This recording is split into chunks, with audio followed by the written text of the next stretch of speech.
क्या आपने कभी सोचा है भारत का राष्ट्रीय प्रतीक आखिर क्यों चार शेरों वाला है? क्यों उस पर बने हाथी, घोड़े, बैल और सिंह की नक्काशी बौद्ध धर्म से जुड़ी हुई है? और अशोक मुद्रा की हर एक रेखा क्यों एक कहानी कहती है?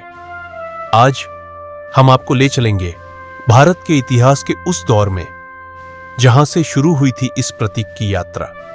यह कहानी है महान सम्राट अशोक की, सारनाथ में स्थापित उस स्तंभ की जिसे आज हम अशोक स्तंभ और उसकी सबसे प्रसिद्ध मूर्ति अशोक मुद्रा के नाम से जानते हैं। पीठ से पीठ सटाए खड़े चार सिंह एक ही बलुआ पत्थर के टुकड़े से तराशे गए। यह सिर्फ एक शिल्प नहीं बल्कि एक संदेश था, शांति, धर्म और बुद्ध के विचारों का संदेश। लेकिन यह अशोक मुद्रा सिर्फ सिंहों की मूर्ति क्यों नहीं है?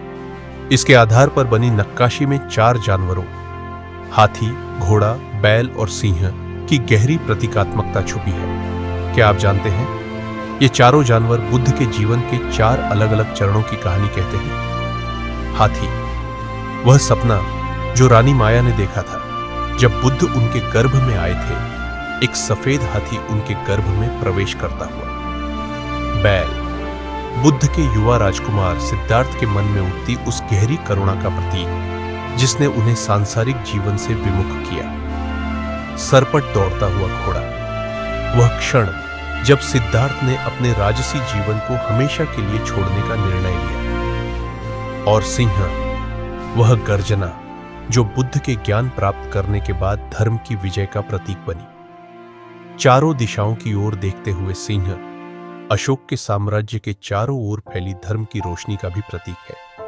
और ऊपर बना अशोक चक्र बुद्ध के धर्म चक्र प्रवर्तन और ज्ञानोदय का प्रतीक। अशोक ने इसे सिर्फ एक स्तंभ पर नहीं बनाया था, यह उनके विचारों का दर्पण था।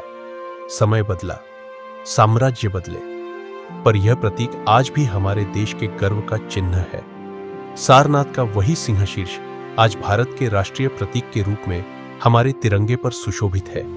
यह हमें याद दिलाता है कि ताकत की असली परिभाषा सिंहों की दहाड़ में नहीं बल्कि धर्म और करुणा की शक्ति में है। चारों सिंहों की यह मूर्ति सिर्फ पत्थर की कला नहीं, यह हमें बताती है कि शासन तलवार से नहीं विचारों से जीता जाता है।